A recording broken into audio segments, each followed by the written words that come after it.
Opposition leader Peter Dutton has taken aim at Prime Minister Anthony Albanese, accusing him of avoiding the delivery of a budget before the next federal election. Dutton claims the PM is running from the responsibility, arguing that Labor doesn't have a positive track record to present to Australians. Speaking at a press conference on Sunday, Dutton was direct in his criticism, stating, "The Prime Minister obviously doesn't want to deliver a budget now. I think he's running from it because he doesn't have a good story to tell." He pointed to rising costs across the board, insisting that Albanese is reluctant to face public scrutiny over what has happened under his leadership in the past 3 years. The cost of living has gone through the roof, and the Prime Minister has nothing to show for it. He doesn't have a good story to tell Australians about the last 3 years, let alone what's coming in the next 3. If he thinks he can just skip a budget and go straight to an election, then that tells you everything you need to know. He's hiding the numbers, Dutton said. His comments come amid increasing speculation about the timing of the next federal election, with suggestions that Labor may be considering an early poll. Dutton argues that such a move would be a strategic attempt to avoid presenting a budget that could expose the government's economic management, or lack thereof.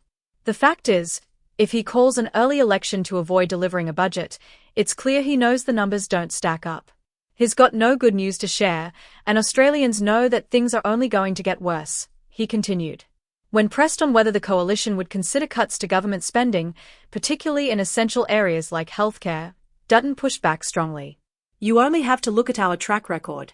We've consistently invested more in hospitals, we've backed legislation that supports the National Disability Insurance Scheme, NDIS, and we've ensured funding is directed where it's needed," he said. He also took aim at the broader economic challenges facing Australians, including skyrocketing energy prices and the rising cost of groceries. "The government's energy policy is driving up the price of everything. We are paying 3 times the cost of electricity compared to other countries like the United States and Europe. That has a flow-on effect. It makes everything more expensive, from groceries to housing."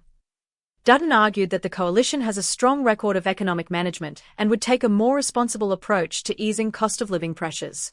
He reiterated the need for Parliament to sit as scheduled so that crucial legislation can be debated and passed. "This isn't just about politics. It's about ensuring Australians get the support they need. We are happy to sit down with the government and help draft legislation to guarantee funding for key services. But that can't happen if Parliament doesn't sit," he said. He also warned of the potential for a minority government if Labor fails to secure a strong enough mandate at the next election. If Albanese ends up leading a minority government, that's only going to make things more chaotic. Australians deserve stability, and right now, that's not what they're getting from Labor. Dutton took the opportunity to highlight concerns about the sustainability of government programs, particularly the NDIS. While he acknowledged the importance of the scheme, he stressed the need for better management to prevent waste and ensure long-term viability. "We've supported the government's efforts to curb excessive growth and crack down on fraud within the NDIS. Right now, it's growing at about 9% per year and is projected to cost around $48 billion this year. That's more than we spend on programs like the Pharmaceutical Benefits Scheme, PBS, or Medicare Benefits Schedule, MBS. If we don't get a handle on it, the system won't be sustainable in the long run," he said. He also addressed concerns about aged care funding, stating that the coalition had backed measures aimed at improving efficiency while maintaining essential services. "We are responsible economic managers. We've supported structural changes in areas like aged care because we know that if we want these services to be around for future generations, they need to be properly managed." Dutton didn't hold back in his criticism of Labor's economic approach, accusing the government of making life harder for everyday Australians. "The last 3 years have been a disaster for families. Housing is more expensive, the cost of living keeps going up, and our healthcare system is under pressure. Labor's policies are making things worse, not better," he said. As the press conference wrapped up, Dutton doubled down on his call for the Prime Minister to face the public with a budget rather than rushing into an election. If Albanese isn't running scared, then he should deliver the budget as scheduled. Let's see what he has to say for himself, because right now, Australians aren't buying it. Dutton's remarks set the stage for what is shaping up to be a fierce election battle.